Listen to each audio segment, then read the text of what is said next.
बराह रास्त शो फजल रबी में हम आप सबको खुशामदीद कहते हैं।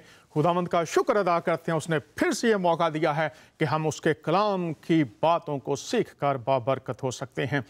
जब हम इल्हामी कुतुब का मुतालिया करते हैं या बहुत से अदयान जो इल्हामी होने का दावा करते हैं, उन इल्हामी कुतुब में बहुत से वादे किए गए हैं और उन वादों की तकमील की कुदरत भी खुदा ताला को हासिल है। चूँकि बाइबल में लिखा है आसमान और ज़मीन टल जाएंगे लेकिन मेरी बातें हरगिज़ ना टलेंगी।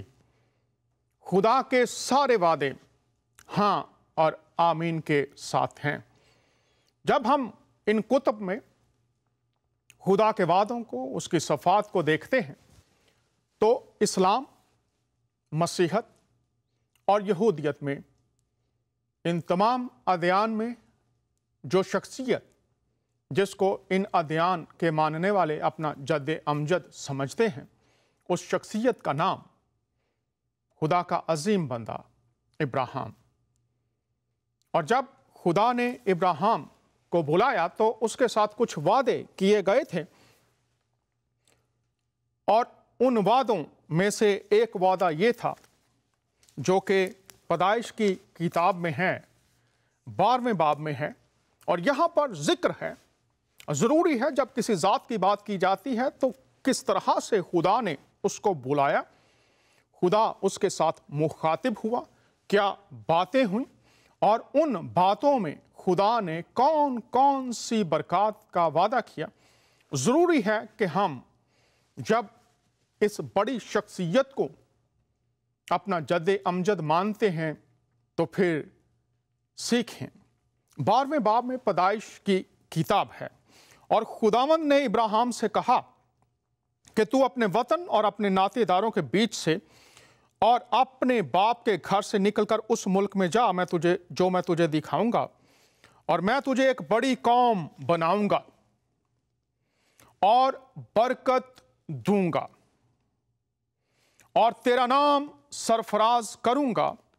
सो तू बाइसे बरकत हुआ, जो तुझे मुबारक कहेंगे उनको मैं बरकत दूंगा और जो तुझ पर लानत करे उस पर मैं लानत करूंगा। खुदा, बाइबल का खुदा कभी लानत नहीं करता। इससे मुराद ये है कि जो बुरा चाहेंगे वो बुराई उन पर ही आ जाएगी, ये असल में बात है। और ज़मीन के सब कबीले तेरे वसीले से बरकत पाएंगे और ज़मीन के सब कबीले तेरे वसीले से, तेरे ज़रिए से, तेरी नस्ल के ज़रिए से बरकत पाएंगे। और अगर आप बाइबल के तालिब इल्म हैं तो कौन सी बरकत यहाँ पर बात की जा रही है? खुदा ने बुलाया, इब्राहिम खुदा पर ईमान लाया और बाइबल ये कहते हैं इब्राहिम खुदा पर ईमान लाया और ये उसके लिए रास्तबाजी गिना गया। खुदा है जो रास्तबाज ठहराता है, कोई इंसान ठहरा नहीं सकता। तो इब्राहिम ईमान लाया और खुदा उसे रास्तबाज ठहराता है। यह है बरकत जो खुदा ने दी है। और फिर इसी बरकत में जब हम देखते हैं अमाल की किताब में तो वहाँ पर 3रा बाब है और उसकी 25वीं आयत में हम देखते हैं कि किस तरह से कलाम खुदा में लिखा है। आज का हमारा जो मौजू है जिस पर हम बात करेंगे वो है शिफा। और ये जो वादा है, सब कबीले, कौमें बरकत पाएंगी, बरकत ईमान के वसीला से रास्तबाज ठहराए जाएंगी। इस बात को हम देखेंगे कलाम की रोशनी में। और फिर आज ये किस तरह से पूरी हो रही है, ये भी आज खुदा जो ला तब्दील, जो अपने वादों को पूरा करने में सच्चा और कादिर है, वो खुदा जिसको इब्राहिम, इसहाक और याकूब का खुदा लिखा और पुकारा गया, जिसके बारे में लिखा है उसकी वफादारी पुश्त दर पुश्त रहती है, वो कहर करने में धीमा और शफकत में गनी है, जिसके बारे में लिखा है कि वो खुदा जो तमाम दुनिया से मोहब्बत रखता, जो अपना सूरज नेकों और बदों सब पर चमकाता, इसलिए कि इंसान जाने कि उसकी मोहब्बत के दरवाजे खुले हुए हैं, लेकिन उन दरवाजों से दाखिल होने के लिए रहनुमाई क्या है। अमाल की किताब 3 बाब, यहां पर लिखा है, तुम नबियों की औलाद, स्लाइड प्लीज, तुम नबियों की औलाद और उस अहद के शरीक हो जो खुदा ने तुम्हारे बाप दादा से बांधा, जब इब्राहिम से कहा कि तेरी औलाद से दुनिया के सब घराने बरकत पाएंगे। ये इमाल की किताब में पैदाइश का जो वादा खुदा ने किया था, यहूदी नस्ल के लोग, यहूदियों से बात हो रही है। इब्राहिम, इसहाक और याकूब का खुदा, किस तरह से याकूब का नाम बदला गया जो खुदा का बंदा था। तो इस्राएल नबियों की औलाद, दुनिया के सब घराने, दुनिया के सब घराने बरकत पाएंगे। और अगर आप सूरह अल बकरा उसकी 136 आयत देखें, सूरह अल माइदा, सूरह मरियम में देखें, तो आप पर बहुत सी बातें खुल जाएंगी। अब यहां पर वादा, सब घराने, दुनिया के सब घराने बरकत पाएंगे। और बरकत मैंने पहले बताया कि इब्राहिम खुदा पर ईमान लाया और ये उसके लिए रास्तबाजी गिना गया, ये बरकत है। और फिर यीशु अल मसीह के बारे में जब हम देखते हैं तो लिखा है, यीशु मसीह कल और आज बल्कि अब तक यकसा है। अब ये बात जब लिखी गई है तो ये खुदाई सिफ्त है, खुदा है जो माजी, हाल और मुस्तकबिल में एकसा है। और जब कहा गया रूह अल्लाह, कलमतुल्लाह, खुदा का कलाम, सूरह अल इनाम 115 आयत, खुदा की बातें बदलती नहीं, उसका कलमा भी बदलता नहीं, उसकी रूह खुदा का रूह, उसका रूह हमेशा से हमेशा तक खुदा का रूह, खुदा की तरह। और यहां पर हम देखते हैं यीशु मसीह कल, आज बल्कि अब तक यकसा है। अगर ये दावा है, अगर ये लिखी हुई बात है, तो क्या ये पूरी भी होती है? परख जरूरी है, इम्तिहान जरूरी है। फक्त बातें, तालीमात या उन वादों की तकमील माजी, हाल और मुस्तकबिल में यह जरूरी है परख हो, जाना जाए, इम्तिहान किया जाए। परख कर देखो, चख कर देखो कि खुदा कैसा मेहरबान है। जो लिखा है अगर वो पूरा ना हो तो मैं आज पूरी दुनिया से कहता हूं कि उसको मानने की जरूरत नहीं, वो फिर खुदा का कलाम नहीं हो सकता। अस्तिस्ना की किताब से मैंने पिछले प्रोग्राम्स में आयात दी थी कि जो पूरा ना हो वो खुदा का कलाम नहीं है। तो यीशु मसीह कल, आज बल्कि अब तक यकसा, वो उस वक्त भी सूरह अल इमरान 49 वर्स शिफा देते थे। मत्ती की अंजील 9वां-10वां बाब शिफा देते थे, अनाजील शिफा देते थे यीशु मसीह। और हमने देखा कि किस तरह से 2 हफ्ते पहले एक शख्स, ना मसीही, ना मुसलमान, ना यहूदी, लेकिन यीशु मसीह ने बोन कैंसर से उसको शिफा दी। तो यीशु मसीह कल, आज बल्कि अब तक यकसा है। और मत्ती की अंजील 9वां बाब 35वीं आयत, यहां पर लिखा है, और यीशु मसीह शहरों और गांव में फिरता रहा, उनके इबादत खानों में तालीम, स्लाइड प्लीज, देता और बादशाही की खुशखबरी की मनादी करता और हर तरह की बीमारी और हर तरह की कमजोरी को दूर करता रहा। यह लिखा है। और हमने देखा कि यीशु मसीह ने, जो शख्स बोन कैंसर, डॉक्टरों ने कहा कोई इलाज नहीं, यीशु मसीह शिफा देता था। माजी, वो कल, आज बल्कि अब तक यकसा है। माजी में पढ़ते हैं शिफा देता था और आज हाल में भी वो शिफा देता है। तस्दीक जरूरी है, परख जरूरी है। अगर वो है same yesterday, today and for ever, खुदा अजली और अबदी सिफ्त अगर है तो परख जरूरी है। और परख हमने देखा कि बोन कैंसर, डॉक्टर्स ने कहा कोई इलाज नहीं, लेकिन यीशु मसीह ने शिफा दी। और फिर हमने देखा कि दुनिया के सब घराने निजात पाएंगे, घराने की निजात।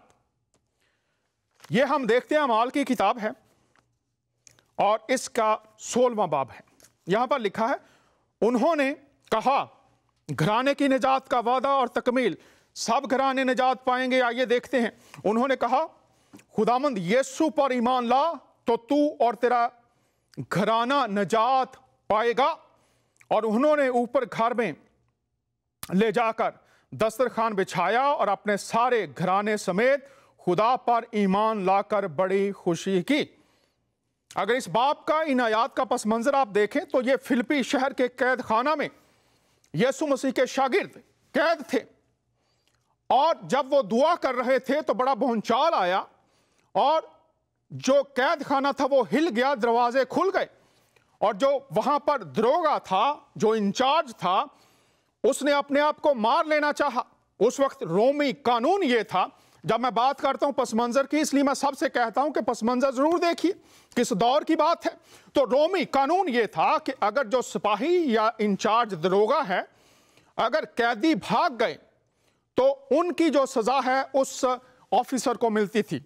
तो उसने अपने आप को मार लेना चाहा, लेकिन शागिर्दों ने उससे कहा कि तू, हम यहां हैं, हम भागे नहीं हैं, हम मौजूद हैं, दरवाजे खुले हैं, लेकिन हम मौजूद हैं। जब शागिर्दों ने यह कहा तो फिर उन्हीं शागिर्दों ने कहा कि यीशु पर ईमान ला तो तू और तेरा घराना निजात पा जाएगा। हम कैद में तो हैं, लेकिन हम जानते हैं हमारे पास क्या है।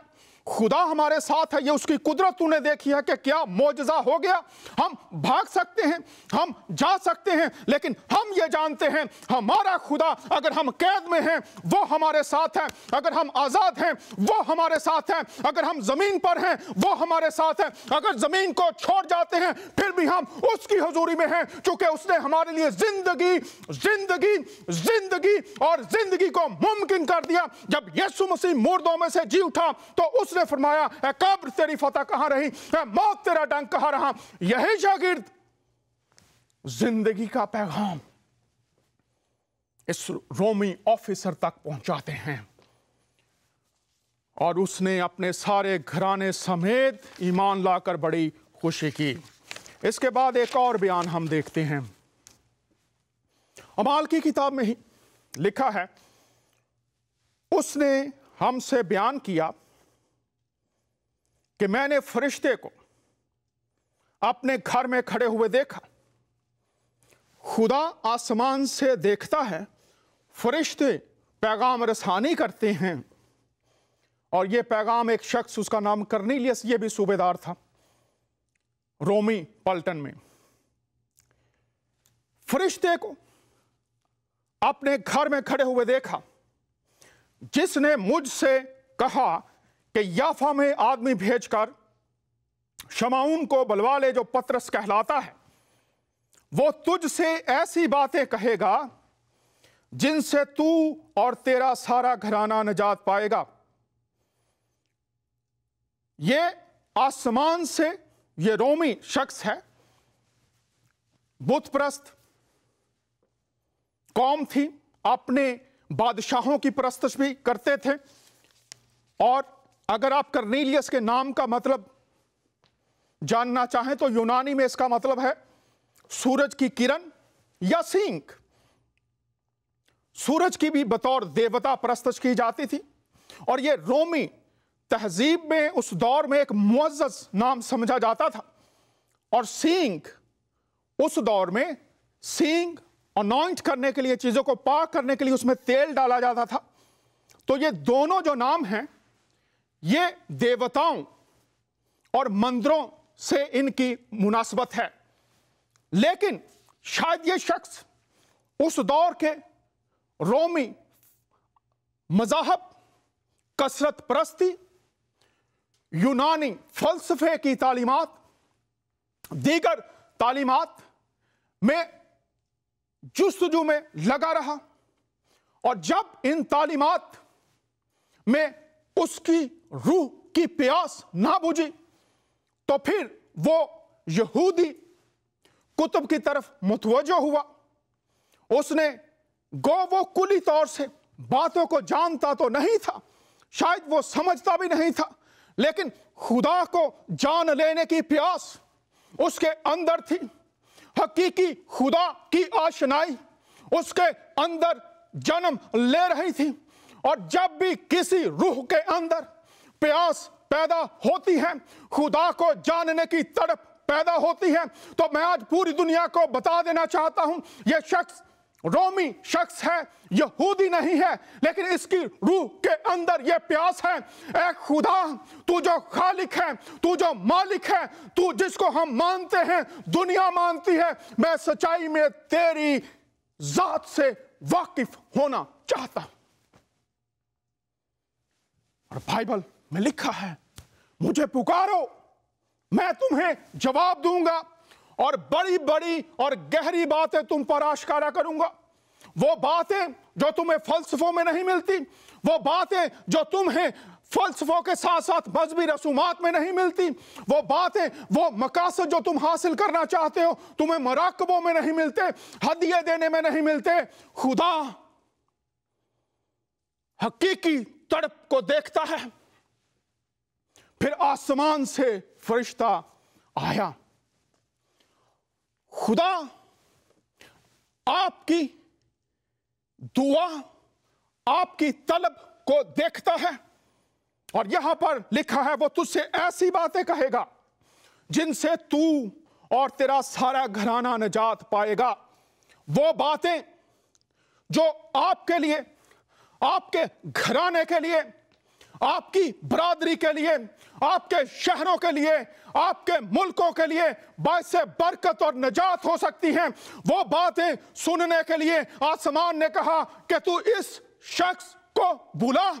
आज बहुत से चैनल्स हैं, बहुत सी तालीमात हैं, बहुत सी डिनोमिनेशंस हैं, बहुत से फिरके हैं, लेकिन अमन, सलामती, खुदा की तरफ से शिफा, खुदा की तरफ से निजात, खुदा की तरफ से बरकत, खुदा की तरफ से मोहब्बत, खुदा की तरफ से बर्दाश्त, खुदा की तरफ से वो इलाही मोहब्बत जो बेगर्ज और दूसरों को संभाल लेने वाली, बचा लेने वाली है, उस पर आज भी सवालिया निशान है। वो बातें जो बातन को बदल देती हैं, वो बातें जो सोचों को बदल देती हैं, वो बातें जो एक तबाह बर्बाद जिंदगी को, जिसकी मंजिल तारीकी और जहन्नम है, उसको खुदा की बादशाहत, हमेशा की जिंदगी का वारिस बना देती हैं। वो बातें सुनने के लिए कौन से कान आज तैयार हैं, कौन सा घराना तैयार है, कौन सा मुल्क और शहर तैयार है। खुदा देख रहा है, मुझे कोई पुकारे तो मैं अपनी कुदरत को जाहिर करूं। वो बातें तुझे कहेगा जिनसे तू और तेरा घराना निजात पाएगा। दुनिया के सब घराने निजात पाएंगे। क्या यह शिफा की कुदरत यीशु मसीह कल आज बल्कि अब तक यकसा इन वादों की तकमील माजी ही का हिस्सा थी, आज भी हो रही है। मैंने फिर कहा, पहले भी अर्ज किया कि परख जरूरी है, वादों की तकमील को देखना जरूरी है। और मैं ऐसी तालीम और ऐसे खुदा को मानने के लिए तैयार नहीं जो कहे कि मैं शाफी हूं और शिफा ना दे, जो ये कहे कि मैं गुनाह माफ करता हूं लेकिन गुनाहों की माफी का यकीन ना हो, जो ये कहे कि मैं आसमान से आया हूं, जो मुझ पर ईमान लाएगा मैं उसे अपने साथ आसमान पर ले जाऊंगा, मैं ऐसे खुदा को मानने के लिए तैयार नहीं हूं। यीशु मसीह ने सलीब पर जो डाकू उसके साथ था, जब वो यीशु मसीह पर ईमान लाया तो यीशु मसीह ने कहा, तू आज ही मेरे साथ फिरदौस में होगा। क्यों? इसलिए कि उन्होंने फरमाया, आसमान और जमीन का कुल इख्तियार मुझे दिया गया है, जहां मैं हूं वहां मेरे मानने वाले भी होंगे। वाजे किया, मैं आसमान से आया हूं। और डाकू से कहा, तू आज ही मेरे साथ फिरदौस में होगा। यीशु मसीह कल आज बल्कि अब तक यकसा है। ये फक्त एक तालीम है या आज इसकी तकमील भी होती है। वो शाफी था, घराने को निजात देता था। आज क्या ऐसा हो रहा है? हमने देखा बोन कैंसर से शिफा और फिर सारे घराने की निजात। क्या यह फक्त तालीम है या ख्वाब है जिसकी तकमील नहीं? शायद हो या ना हो, ऐसा नहीं। खुदा के वादे आमीन और हां के साथ हैं और आसमान और जमीन टल जाएंगे। मेरे यीशु ने कहा था मेरी बातें हरगिज ना टलेंगी। वो कल, आज बल्कि अब तक यकसा है। जिस शख्स को बोन कैंसर से शिफा मिली हमारे साथ है और उनका खानदान निजात पा गया, उनका भी एक नुमाइंदा हमारे साथ है। खुशामदीद कहते हैं पास्टर नीरज, कैसे हैं आप? डॉक्टर डैनियल, आपका धन्यवाद। और मैं जिंदगी टीवी का और परमेश्वर का शुक्रगुजार हूं कि एक बार फिर आपके सामने रूबरू होने के लिए मौका मिला। बहुत शुक्रिया। आप ये बताइए, जब यीशु मसीह ने आपको बोन कैंसर से शिफा दी, डॉक्टर्स आपने कहा था कि उन्होंने कहा था कोई इलाज नहीं है, कैसा लगा आपको? कैसा महसूस हुआ? पूरी दुनिया को बताइए। जब उन्होंने कहा तो मैं तो बहुत उदास हो गया और उस समय में बहुत परेशानी में थे। तो आप जानते ही हैं एक दुखी इंसान उस समय किस तरह से फील कर सकता था। दुनिया को बताइए ना, कि बताइए क्या महसूस किया उस वक्त? कोई उम्मीद नहीं, कोई सहारा नहीं, कैसा महसूस हुआ? उस समय कोई आस मतलब थी नहीं ना। उस समय कोई मतलब आस ही नहीं थी कि अभी जिंदगी जो है संवर भी सकती है।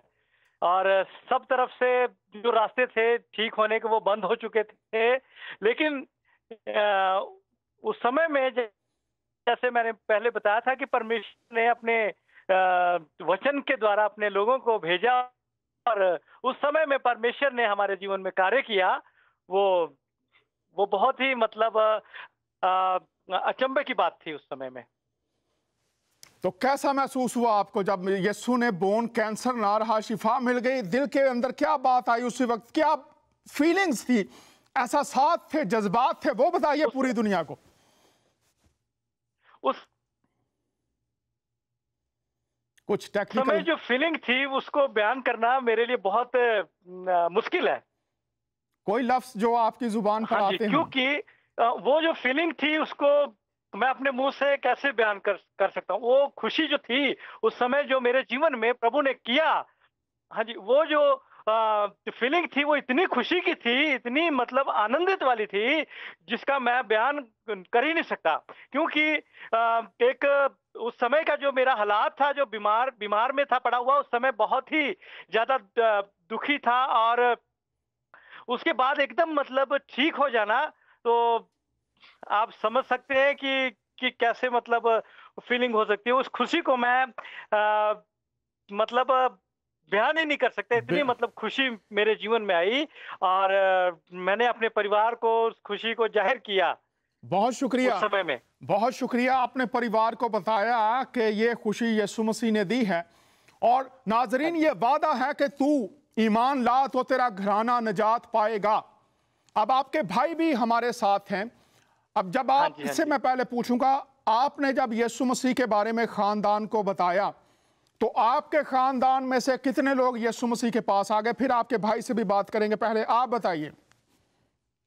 जब मैंने विश्वास किया उस समय में बताया और प्रभु के बारे में हमें उस समय पता नहीं था। लेकिन जब ये हमारे घर में ये चिन्ह चमत्कार हो गया तो मैंने बताया कि प्रभु ने हमें चंगा किया, परमेश्वर ने ठीक कर दिया। प्रभु जो है ना, तो प्रभु सुनिए पास्टर नीरज, हाँ जी, प्रभु एक सादा सा प्रभु, भगवान, खुदा, सब कुछ ये एक नाम है, लेकिन उसका नाम ले आप यीशु मसीह। प्रभु यीशु मसीह। हाँ जी, प्रभु यीशु मसीह ने जब चंगाई दे दिया तो मैंने अपने फैमिली को बताया, परिवार को बताया, मेरी मम्मी और मेरे पापा जी और मेरे भाई जो इस समय यहाँ पर मौजूद हैं, तो सब लोगों को बताया कि किस तरह से परमेश्वर ने चंगा किया। और जब सबको बताया तो उन्होंने कहा कि ठीक है, हम भी प्रभु यीशु को देखना चाहते हैं, हम भी प्रभु यीशु को मिलना चाहते हैं। तब हमने उस समय प्रभु यीशु मसीह को अपना मुक्तिदाता करके ग्रहण ध्यान किया और प्रार्थना करी प्रभु यीशु मसीह से, और प्रभु ने मुझे ही नहीं बल्कि मेरे परिवार को भी छुटकारा दिया। बहुत शुक्रिया। मुझे नहीं, मुझे ही नहीं छुटकारा मिला, नजात मिली, मेरे खानदान को भी तू ईमान ला तो तेरा घराना नजात पाएगा। यीशु के अल्फाज, आसमान और जमीन, आसमान को तुम हर रोज अपने ऊपर देखते हो, जमीन जिस पर तुम चलते हो, सोते हो, जागते हो, जब उठते हो, जमीन मौजूद है, आसमान मौजूद है, लेकिन मसीह फरमा रहे हैं अगर तुम उठो, आसमान भी ना हो, जमीन भी ना हो, यह मुमकिन है, लेकिन मेरी बातें पूरी ना हो, ये हो नहीं सकता। यीशु मसीह के अल्फाज, आसमान और जमीन टल जाएं, खत्म हो सकते हैं, लेकिन मेरे अल्फाज, जिस मकसद के लिए मैं कलाम को भेजता हूं, वो मकसद पूरा होगा, क्योंकि ये खुदा के अल्फाज हैं, कलमत उल्लाह के अल्फाज हैं, जो खुदा का मुजस्सम कलमा है उसके अल्फाज हैं, जो कल आज अब तक यकसा हैं, ये उसके अल्फाज हैं, और वो आज दुनिया में इसको पूरा कर रहा है, क्योंकि उसमें ये कुदरत मौजूद है। तू ईमान ला, तेरा घराना भी नजात पाएगा। नीरज साहब, आपके साथ आपके भाई भी बैठे हुए हैं। हाँ जी। इनका क्या नाम है? भाई जी, आपका क्या नाम है? जी, अपने भाई से बात करवाइए। ये उनके भाई भी हमारे साथ हैं। पूरे खानदान को किस तरह से निजात मिल गई, यीशु से वाकिफ नहीं थे। बाज लोग यीशु मसीह को नबी मानते हैं, मसीही खुदावंद मानते हैं। क्या उनसे वाकफियत है? क्या ये जो शिफा है, ये जो नजात है, ये जो बरकत है, ये जो सलामती है, ये आसमान की बादशाहत का यकीन, क्या जो उनके वसीला से आसमान से पेशकश की गई है, बरकत दी गई है, हमारी ज़िंदगी का हिस्सा हैं या नहीं है? आइए देखते हैं। शिफा दी यीशु ने और फिर खानदान को बचा लिया। भाई कैसे हैं आप? आपका नाम क्या है जनाब? मेरा नाम इसरोन है। जी, बहुत शुक्रिया सरून भाई। आप ये बताइए कि आपके सारे घराने ने यीशु को कबूल कर लिया, नजात पा ली, ये कैसे हुआ? हाँ जी, हाँ जी। ये सब एक बहुत बड़ा चमत्कार है जिसके वजह से हमारा सारा परिवार जो है अभी मसीह में है और प्रभु यीशु मसीह पर विश्वास करता है और उसके साथ चल रहे हैं। ये बड़े भाई के जीवन में काम करने के, जब हमने बड़े भाई के जीवन में परमेश्वर का काम देखा, उसका चमत्कार देखा, उसके बाद हम सभी के जीवन में परमेश्वर का जो काम है वो हम सभी के जीवन में होने लगा। तब हम जाकर फिर प्रभु यीशु मसीह पर हमने विश्वास किया। कैसे विश्वास किया? क्या कैसे उसको ग्रहण किया, कबूल किया, खुदावंद माना, कैसे? पहले जब हमने देखा कि मेरे बड़े भाई को जो उनके पाँव में जो जिसको बोन टीवी कहते हैं, है ना, वो जो बीमारी थी, जो बड़ी बीमारी हो रखी थी, जिसकी वजह से वो परेशान था, जिसकी वजह से हम पूरे परिवार वाले परेशान थे और बहुत मुश्किल में, तकलीफ में थे।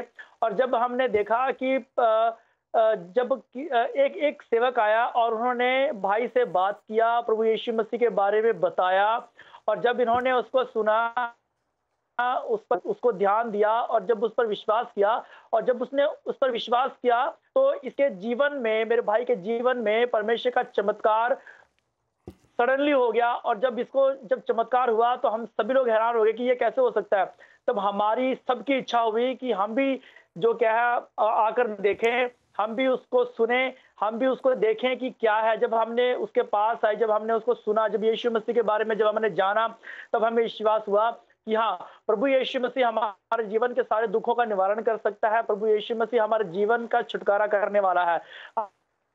अगर वो जिसको डॉक्टर ने कहा था कि ये बीमारी की वजह से ये मर सकता है, इसके पाँव को काटा जाएगा, है ना, जो ऐसी बीमारी थी उसको प्रभु यीशु मसीह ने बिना किसी नुकसान के बिल्कुल चंगा कर दिया। तो हम सभी हैरान हो गए कि वाकई एक ही ऐसा परमेश्वर है जो ये सब कर सकता है। उससे पहले हम, जैसे कि आपको मेरे भाई ने बताया होगा कि हम कितने जगह पर गए, हम कितनों के पास गए और हमने क्या क्या किया, वो सब कुछ है ना करने के बावजूद भी जब हमारे पर कोई प्रभाव नहीं पड़ा, किसी चीज का कुछ नहीं हुआ, बल्कि और भी जब हम और भी ज्यादा परेशान हो गए, है ना, तब यीशु मसीह के पास आने के बाद जो चमत्कार हमने देखा वो बहुत लाजवाब था। और उसी के चमत्कार के द्वारा हमारा विश्वास जो क्या है परमेश्वर बढ़ा, और हम लोग जो क्या है प्रभु यीशु मसीह में आए और हमने उस पर विश्वास किया कि हाँ, प्रभु यीशु मसीह ही है जो हमारे जीवन का छुटकारा कर सकता है, हमारी बीमारियों को चंगा कर सकता है, हमारा उद्धार कर सकता है। बहुत शुक्रिया, आपने ये बात की हमारे साथ। तो मैं चाहूंगा कि आप ये बताइए कि जब आपने यीशु मसीह को कबूल किया, कैसे किया? कोई दुआ मांगी थी आपने कि वो आपकी जिंदगी में आए? कैसे यीशु को कबूल किया आपने, ये बताइए। नहीं, मैंने कोई दुआ नहीं मांगी थी। जब प्रभु ने मेरे भाई को छुआ, जी जी, जब मेरे भाई को प्रभु ने छुआ, उसको चंगा किया, तब मेरे भाई ने उसकी अधिक जानकारी के लिए, बाइबल के अध्ययन के लिए वो चंडीगढ़ में आ गए। और यहाँ पर अध्ययन करते करते वो बहुत ज्यादा सीख गए। और जब वो प्रभु में बहुत बढ़ गए, तब उन्होंने आकर हमारे पास आकर हमें जो क्या है प्रभु यीशु मसीह के बारे में और जानकारी दी।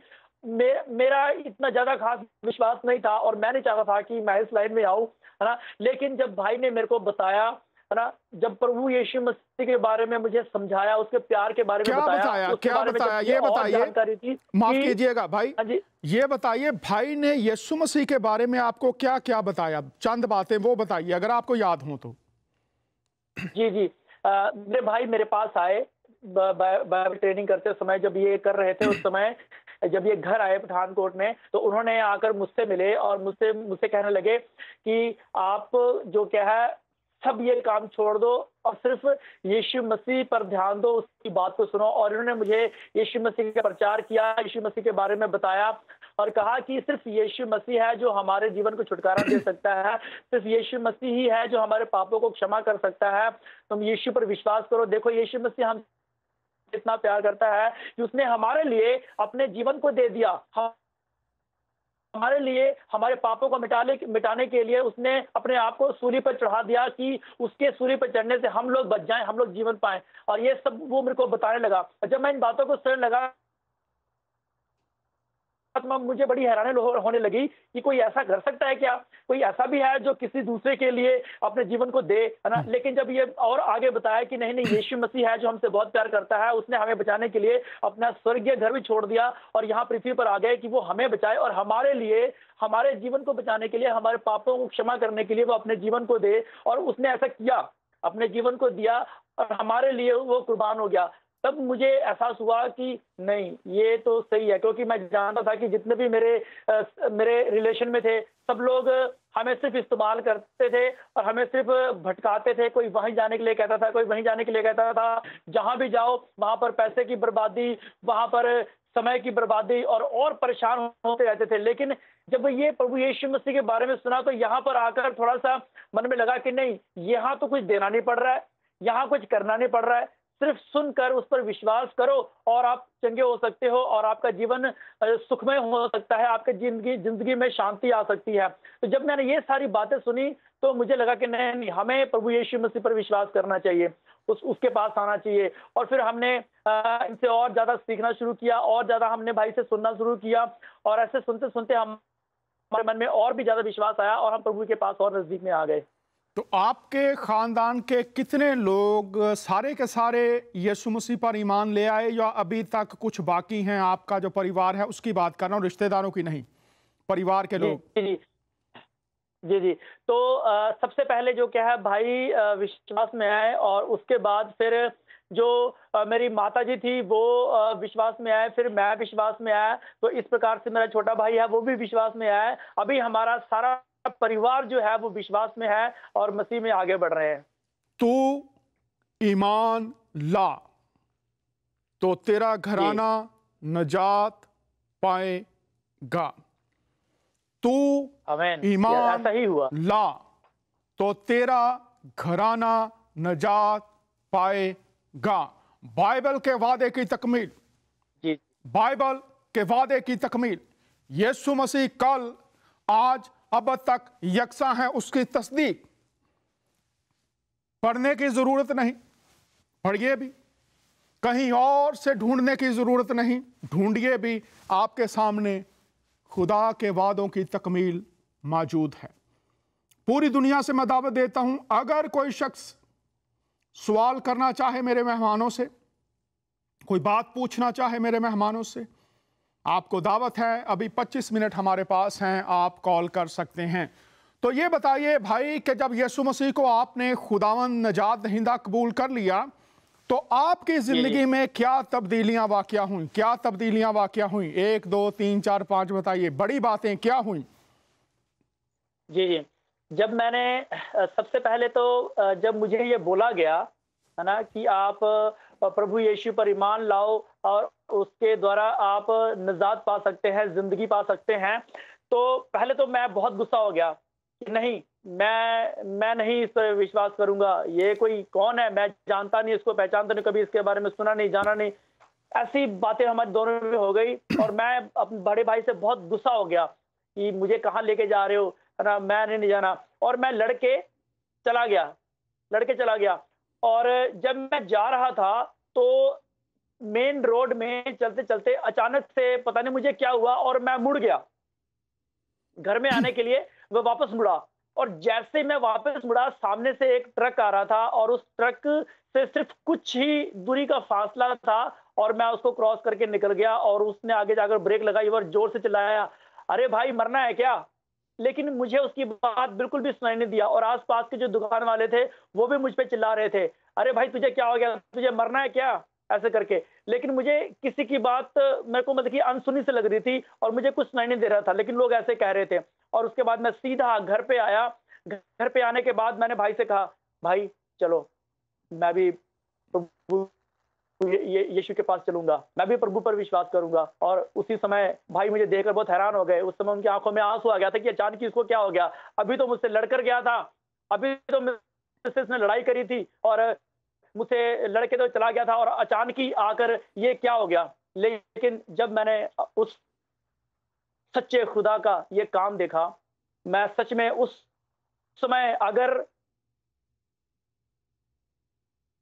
कुछ और पल की देरी हो जाती तो वो ट्रक मुझे आके मार देता और मैं उसी समय खत्म हो जाता। लेकिन ये खुदावन था जिसने बचाया, जिसने मुझे उस समय उस घटना से बाहर निकाला। और सब लोग उस जगह पर देखकर हैरान थे कि ये कैसे बचा, क्योंकि वो ट्रक बहुत तेज आ रहा था। लेकिन मुझे खुद नहीं पता कि मैं कैसे बचा। मैं तो बस रास्ते से जा रहा था और अचानक ही रॉन्ग साइड मुड़ के सड़क क्रॉस किया और घर चल दिया। लेकिन मुझे बचाने वाला मेरा खुदा था। इसी वजह से मैं जो क्या है मेरे अंदर और तब्दीली आई कि नहीं, मैं गलत कर रहा था, लेकिन खुदावन मेरे लिए अपने जीवन को दिया है, अब है ना, उसने मुझे बचाया है, इसलिए मुझे खुदा के पास जाना चाहिए और उस पर ईमान लाना चाहिए। बहुत शुक्रिया। मैं खुदावन के पास आया जी। नाजरीन, जब भाई ने कलाम की बातें, यीशु मसीह की बातें अपने भाई को बताई, अब उन बातों में था कि आपने सुना, वो कह रहे थे गुनाहों की मुआफ़ी है, हमेशा की ज़िंदगी है, और वो कह रहे हैं कि मुझे इस पर गुस्सा आ गया। आज भी बहुत से लोग हैं, जब उन्हें यीशु मसीह के बारे में बताया जाता है, इसमें खुदा की मोहब्बत है, गुनाहों की मुआफ़ी और हमेशा की ज़िंदगी का तोहफा है, और लोग गुस्से में आ जाते हैं। अब इसमें गुस्सा क्यों आता है, ये सवाल है। जिंदगी की दावत है, गुनाहों की मुआफ़ी की दावत है। और अगर आप फरोजुल लगात देखें, मौलवी फरोजुल दीन ने जब लफ्ज़ ईसा फरोजुल लगात में तर्जमा पढ़े, लफ्ज़ ईसा का उन्होंने किया है, तो उन्होंने कहा गुनाहों से निजात देने वाला। मौलवी फरोजुल दीन फरोजुल लगात की उर्दू लुगत जो है उसमें। तो जब ये बातें कही जाती हैं, आपने सुना कि उसने कहा कि भाई पर मुझे गुस्सा आ गया। तो गुस्सा क्यों? आप परख करें कि अगर ये जिंदगी है, गुनाहों की माफ़ी है, शिफा है, इसमें आसमानी जिंदगी की जमानत है। अगर ना मिले यीशु के पास आकर तो आप वापस चले जाइए। गुस्से की, झगड़ने की कोई ज़रूरत नहीं है। और अगर ऐसा होता है तो आपने गवाही सुनी कि गुस्से में बाहर, और खुदा ने मौत से बचाया, और आज ये शख्स पूरी दुनिया को बता रहा है कि लोग हैरान थे किस तरह मौत से बच गया। तो जब ज़ातुल मसीह से मुतारफ करवाया जाता है किसी को, तो सीखिए, गुस्सा नहीं, खुद यीशु से बात करके देख लीजिए, उसकी बातें पढ़ के देख लीजिए। अगर वो जिसके बारे में लिखा है वो कल, आज, बल्कि अब तक यकसा है, अगर ये कुदरत, अगर ये उसकी मोहब्बत, अगर ये उसका दावा इब्ने आदम खोए हुओं को ढूंढने और नजात देने आया है, उसके मार खाने से हमने शिफा पाई, वो आज भी शिफा देता है। अगर आप उससे मुतारफ हों और आपकी जिंदगी में पूरा ना हो, वो आप पर सब बातें ना खोले, तो फिर आप उसके पीछे ना जाइए, उसको ना मानिए। लेकिन गुस्सा मौत की राह पर ले गया, लेकिन चूंकि उनके लिए भाई दुआएं कर रहा था, दुआओं के जवाब में मसीह उसको फिर वापस ले आया। जी भाई असरून, ये बताइए और क्या क्या तब्दीलियां मसीह को कबूल करने के बाद आपकी जिंदगी में और आपके परिवार की जिंदगी में हुई? जी जब मैं वापस आया तो भाई ने मुझे समझाया कि आपको परमेश्वर ने बचाया है, और आपको जो काम परमेश्वर ने, जो खुदा ने आपके जीवन में काम किया है, उसकी गवाही आपको देना जरूरी है, ताकि सब लोग जाने कि परमेश्वर और खुदा जो है हमारा कितना भला है, कितना वो अद्भुत काम करने वाला है। ये आपको बोलना पड़ेगा और ये आपको बताना पड़ेगा, जिससे जो क्या है और भी लोग जो आपकी तरह अपने जीवन को बर्बादी की ओर ले जा रहे हैं, वो अपने जीवन में निजात को पाए, खुशी को पाए, आनंद को पाए और जीवन को पाए। और वो सिर्फ खुदा दे सकता है, हमारा खुदा यीशु मसीह दे सकता है। इसको मुझे उन्होंने बताने के लिए बोला, और उसी बात को मैंने ठान लिया कि नहीं, अब मैं भी जैसे आप प्रचार करते हैं, जैसे आप यीशु मसीह के बारे में, खुदावंत के प्यार के बारे में, उसके रहमतों के बारे में बताते हैं, मैं भी उसको बताऊंगा। तो उसको फिर सीखने के लिए मैं भाई के साथ में उनके कॉलेज में आ गया। और कॉलेज में आने के बाद जब मैं हिमाचल में था, तो वहां पर परमेश्वर ने मेरे साथ बहुत अद्भुत काम किया। मैं एक लकड़ी के घर में वहां रह रहा था, और एक आदमी बहुत दूर से, दूसरे पहाड़ी एरिया से आया था उस घर को पेंट करने के लिए। बहुत देर हो जाने के बाद शाम को जब वो जाने लगा, तो जाते जाते उसने दरवाजे के पास खिड़की में कुछ लिटरेचर, परमेश्वर के वचन जो पढ़े थे, खुदावंत के जो कलाम जो वहां पर लिखे पढ़े थे, किताब थी, उसको देखा और उसने पूछने लगा कि ये क्या है। तब मैंने उसको बताया यीशु मसीह के बारे में, कि यीशु कितना महान है, कितना प्रेमी है, वो खुदावंत जो हमें निजात देता है वो कैसा है, उसके बारे में मैंने उसको बताना शुरू किया। और ये बताते बताते तकरीबन रात के 9 बज गए। और जब उसने समय को देखा तो वो बहुत घबरा गया, वो बहुत डर गया, क्योंकि जिस पहाड़ी क्षेत्र को उसने पार करना था, 9 बजे के बाद से कोई पार नहीं करता था। सब लोग डरते थे कि वहां पर अगर हम जाएंगे तो फिर वापस हम जिंदा नहीं आएंगे, क्योंकि वहां पर पहले बहुत सारे हादसे हुए। जो लोग वहां से जाते थे वो बचते नहीं थे, या उनको कुछ हो जाता था, या उनको कुछ जानवर ले जाता था। इस बात से वो बहुत खौफ खा गया, बहुत डर गया। और उसको मैंने हौसला दिया और कहा कि देखिए, अगर आप खुदावंत यीशु मसीह पर विश्वास करते हो, तो आज से ये रास्ता जो बंद है वो खुल जाएगा। और वो उसी समय बोला कि ये कैसे हो सकता है, ऐसा नहीं हो सकता। और वो अपने मन में घबराने लगा, क्योंकि उसने अपने घर में बताया नहीं था, क्योंकि वो उससे पहले पहुंच जाता था, समय से पहले पहुंच जाता था। लेकिन उस दिन वो घर में समय से नहीं पहुंचा, तो उसे चिंता थी कि वो घर में कैसे पहुंचे। और घर वाले भी उसके चिंतित थे कि वो अभी तक उनका बेटा जो है घर में वापस नहीं आया है। उसको मैंने कहा चलो मैं आपको छोड़ के आता हूँ। बोला नहीं, आप रहने दीजिए, क्योंकि ये रास्ता बहुत खराब है, यहाँ से हम नहीं जा सकते। और ये कम से कम 1-1.5 किलोमीटर का रास्ता है, पूरा पहाड़ी एरिया पार करके जाना पड़ता है। उसको मैंने बोला खुदावंत यीशु मसीह हमारे साथ, हमें कुछ नहीं होगा, आप चलिए। उसको मैं छोड़ने के लिए गया, और रात के 11 बजे हम उसके घर पे पहुंचे। और उसके घर में पहुंचे, जब हम रास्ते पर थे तो हमारे साथ कुछ वाकयात हुए, कुछ घटनाएं घटी, जो मैं आपको बताना चाहता हूं, जब हम जा रहे थे तो हमारे साथ साथ में ऐसा लग रहा था, सूखे पत्तों में ऐसे हमारी आवाज आ रही थी जैसे कोई हमारे साथ साथ चल रहा है। और इस आवाज को सुनकर वो बहुत डर गया और उसने मुझे पीछे से जोर से पकड़ लिया और मैंने कहा, खुदावंद यीशु मसीह हमारे साथ है, हमें कुछ नहीं होगा। और उसके बाद हम ऐसे जंगल हमने पार कर लिया और मैंने उसको घर पे छोड़ा। घर पे छोड़ने के बाद जब हम उसके घर में, नाजरीन, कुछ टेक्निकल खराबी है।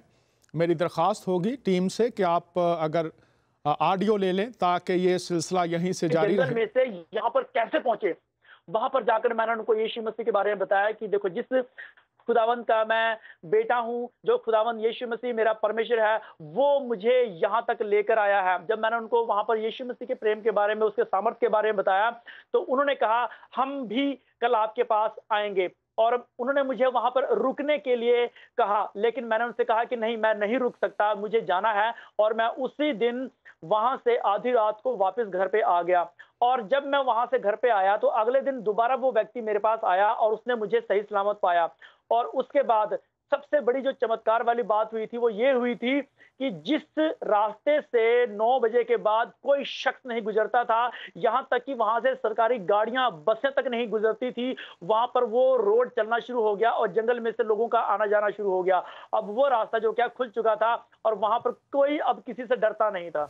ये था एक बड़ी घटना जो मेरे जीवन में परमेश्वर प्रभु यीशु मसीह खुदावंद के आने के बाद मेरे जीवन में घटी, और जिसके द्वारा वहां पर परमेश्वर ने काम किया और रास्ता खोल दिया और लोगों ने आना जाना शुरू किया। और वो सब लोग जो क्या है, परमेश्वर के वचन को सुनने के लिए, उसके प्यार के बारे में जानने के लिए, उसके सामर्थ्य को देखने के लिए, वो जंगल के कई मीलों पार से इस जगह पर आकर परमेश्वर की महिमा को देखते थे और उसके वचन को सुनते थे।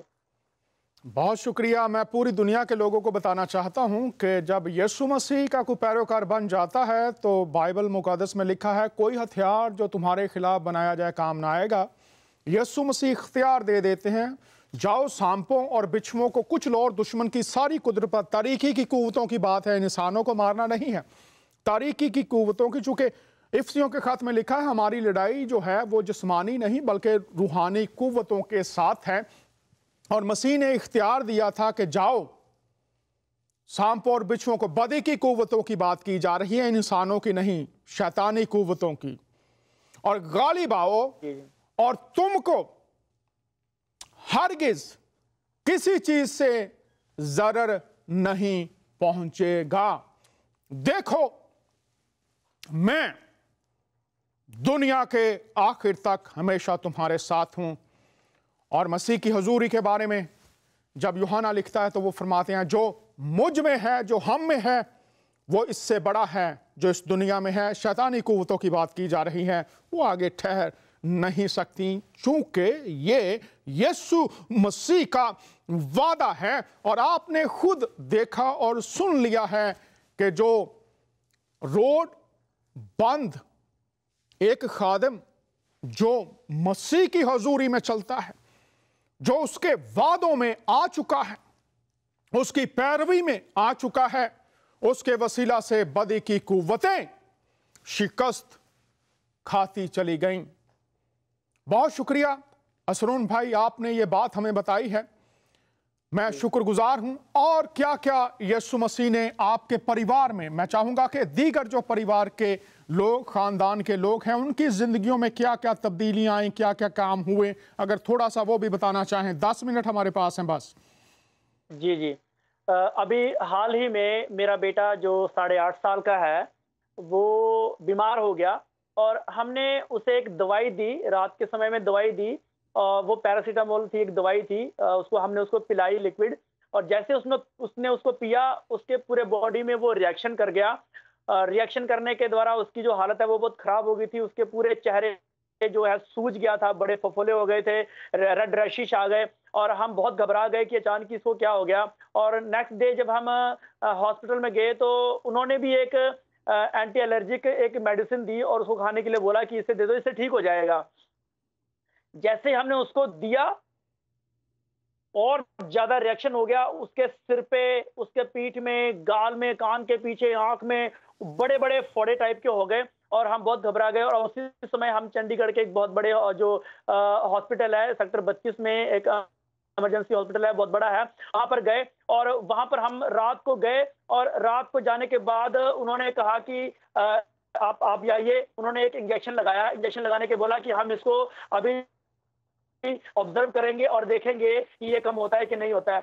और पूरी रात निकल गई, कोई डॉक्टर नहीं आया। उसके बाद सुबह हो गई, कोई हमें पूछने के लिए नहीं आया। और उसके बाद पूरा दिन निकल गया, कोई नहीं आया। शाम के समय में जब मैं दोबारा जाकर अंदर पूछा कि इसको देखिए, इसको देखिए, तो कहते हैं बड़े डॉक्टर साहब आएंगे, वो पूछेंगे, वो देखेंगे, वो बताएंगे। और उसके बाद हम वहां बैठे रहे और हम प्रार्थना कर रहे थे, खुदावंद से प्रार्थना कर रहे थे। मेरी वाइफ और मैं, मेरी बेटी, हम चारों हॉस्पिटल में गए थे और हम पूरे परिवार के साथ अपने बेटे के लिए प्रार्थना कर रहे थे। खुदावंद यीशु मसीह, आप इसको चंगा कीजिए, क्योंकि यहाँ पर कोई भी जो क्या है इसको नहीं देख रहा है। और हम उस समय उसके लिए प्रार्थना कर रहे थे और प्रार्थना करते करते करते करते वो ठीक हो गया। और वो ठीक हो गया और उसके बाद हमने डॉक्टर से कहा कि हम जाना चाहते हैं, हम बिल्कुल ठीक हैं, ये बिल्कुल सही है ना, हम जाना चाहते हैं।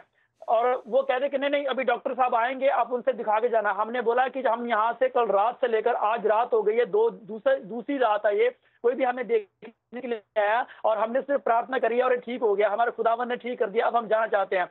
और जैसे ही हम वहां से निकलने लगे, कम से कम 25 किलोमीटर दूर एक गांव है डेरा बसी, वहां से एक आदमी अपने छोटे से बच्चे को लेकर आया जो सिर्फ पैदा हुआ था और पैदा होने के बाद उसने सांस नहीं ली थी। और सांस ना लेने की वजह से उसके पूरे शरीर में जो क्या है नीला पड़ गया था, पूरा शरीर नीला पड़ गया था। और वो उस छोटे से बच्चे को, नवजात शिशु को हॉस्पिटल में लेकर आए थे और जो उसका पिता था वो बाहर बैठा रो रहा था कि मैं अपनी पत्नी को क्या मुंह दिखाऊंगा, क्योंकि ना तो ये बोल रहा है ना ये कुछ कर रहा है। तो मैंने, जब हम जा रहे थे तो उसको मैंने रोते हुए देखा, तो मैंने उसको पूछा, भाई क्या हो गया? तो उसने मुझे कहा कि हमारी शादी को लगभग 6-7 साल हो गए हैं, लेकिन हमारे पास कोई संतान नहीं था और 5 साल के बाद एक बेटा हुआ और उसको भी सांस नहीं आया और इसका पूरा बॉडी नीला हो गया है। और डॉक्टरों ने कहा कि हमने पूरी कोशिश कर ली है, हम कुछ नहीं कर सकते। और उसको मैंने कहा कि अगर आप विश्वास करते हैं तो खुदावंद यीशु मसीह इसमें नया जीवन दे सकता है। खुदावंद ने इस संसार में इस बच्चे को अगर भेजा है तो उसका मकसद है इस बच्चे के लिए, वो इसको मरने नहीं देगा। आप विश्वास कीजिए, ये आपके पास जिंदा आएगा। उसके साथ हमने प्रार्थना किया और कहा कि खुदावंद यीशु मसीह ने उसको चंगा कर दिया है, आप जाओ, अपनी वाइफ को तसल्ली दो, अपने परिवार वाले को बताओ कि वो ठीक है। और जब हम प्रार्थना करके जैसे ही उससे बाहर आए, उससे हम थोड़ी ही दूरी पर थे और अंदर से एक नर्स ने आई और बोला कि भैया आपका बेटा ठीक है, वो हिल रहा है। और इस बात को सुनते ही ये खुशी से उछल पड़ा और उसके आंखों में बहुत आंसू बहने लगे और आंसुओं से रोता हुआ मेरे पास आया और उसने मुझे गले से लगा लिया और कहा कि आपके खुदावंद यीशु ने जो क्या है आपकी प्रार्थना सुन ली है और मेरा बेटा जिंदा है और उसने सांस ले ली है। और ये थी वो बड़ी घटना हमारे परिवार में जो घटी थी कि हम जब वहां पर गए तो हमें डॉक्टरों ने देखा नहीं, है ना, हमें डॉक्टरों ने देखा नहीं और वो बीमारी खुदावंद यीशु मसीह से प्रार्थना करने से वो अपने आप ठीक हो गई। और परमेश्वर ने हमें वहां पर लेकर गया कि एक वहां का जो बच्चा है वो प्रभु यीशु मसीह के नाम से जिए और उसका परिवार जो क्या है यीशु मसीह के बारे में सुने, खुदावंद नजात दहिंदा के बारे में सुने और वो सुने और उन्होंने प्रार्थना करवाई और प्रार्थना करने के बाद उनके अंदर विश्वास जाग गया और उन्होंने मुझे अपना जो क्या है फोन नंबर दिया और कहा कि आप हमारे घर में जरूर आइएगा। तो ये थी एक बड़ी घटना जो उस समय वहां पर घटी थी। बहुत शुक्रिया। ईमानदारों के दरमियान ये मौजज़े होंगे कि वो बीमारों पर हाथ रखेंगे और बीमार शिफा पाएंगे। इस वक्त मैं चाहूंगा भाई असरून, पूरी दुनिया के लोग इस वक्त सुन रहे हैं और बहुत से लोग टेलीफोन नहीं करते इसलिए कि वो चाहते हैं कि बातें पहुंचती जाएं, टेलीफोन करना चाहते हैं लेकिन वो कहते हैं अक्सर कि जनाब हमें इतना मज़ा आ रहा होता है कि हम नहीं चाहते कि हम कॉल करके इस तसलसल को रोकें। बाद में भी बहुत से लोग कॉलें करते हैं। ये टेस्टमनी, ये यीशु मसीह की कुदरत की बातें वो कल आज बल्कि अब तक यकसा आज 2017 में वो वही काम कर रहा है जो 2000 साल पहले, उससे भी पहले अपनी कुदरत में करता था। आप दुनिया को क्या पैगाम देना चाहेंगे? खुदा आपको लंबी उम्र दे। अगर यही वक्त हो, क्या पैगाम देना चाहेंगे दुनिया को? आपके पास 1.5 मिनट है, उसके बाद आपने दुआ भी करनी है। जी, मैं इस जो भी लोग आज इस मैसेज को सुन रहे हैं, जिन जिन तक ये आवाज पहुंच रही है, उन सभी को मैं एक ही बात कहना चाहूंगा, गल मुकदी मुका जे तू पौनी शिफा कर फैसला तू नाल दिल दे, क्योंकि उसके बाद हमारे पास समय नहीं होगा। जब परमेश्वर हमें मौका देता है तो हमें उस मौके का फायदा उठाना है और हमें फैसला ले लेना है, ताकि हम गुनाह की तरफ नहीं लेकिन जीवन की तरफ जाएं और तरफ जाएं, क्योंकि परमेश्वर प्रभु यीशु मसीह खुदावंद यीशु ही है जो हमें निजात दे सकता है। इसलिए सिर्फ मैं इन सभी से यही कहूंगा कि आप सिर्फ एक दिल से फैसला लें और स्वीकार कर लें कि खुदावंद यीशु मसीह ही है जो हमें हमारे पापों से छुटकारा देता है, हमें निजात देता है, हमारी जिंदगी को जो क्या है नरक से अनंत की जिंदगी में परिवर्तन कर देता है। बहुत शुक्रिया असरून भाई। मैं चाहूंगा कि आप 1 मिनट में दुआ कीजिए, जो कलाम की बातें, जो कलाम का बीज आज बोया गया है, ये 100 गुना फल लाए और लोग जिंदगी, शिफा, नजात, खुदा की मोहब्बत को पा जाएं। दुआ कीजिएगा और हम आपके साथ आमीन करेंगे। जी, खुदावंद प्रभु यीशु मसीह, आपका धन्यवाद करते हैं कि पिता परमेश्वर आपने हमारे जीवन में अपने प्यार को भर दिया, हमारे गुनाहों को माफ करने के लिए, हमारे जीवन को बचाने के लिए, हमें पापों से निजात देने के लिए आपने अपने आप को कुर्बान कर दिया कि हम लोग जो पापी थे, हम लोग जो गुनहगार थे, निजात पालें, अनंत जीवन को पालें। प्रभु यीशु मसीह खुदावंद, हम आपका धन्यवाद करते हैं कि आपके मारे जाने से हम चंगे हो गए, आपके मारे जाने से हमने जीवन को पा लिया, आपके मारे जाने से हम जो नाश होने वाले थे अनंत जीवन के भागीदार हो गए। पिता परमेश्वर, हम आपके इस प्रेम के लिए धन्यवाद करते हैं कि आपने हमसे बेइंतहा प्यार किया और इस प्यार के बदले आपने अपने आप को कुर्बान कर दिया कि हम लोग जीवित हो जाएं, हम लोग जीवन को पाएं।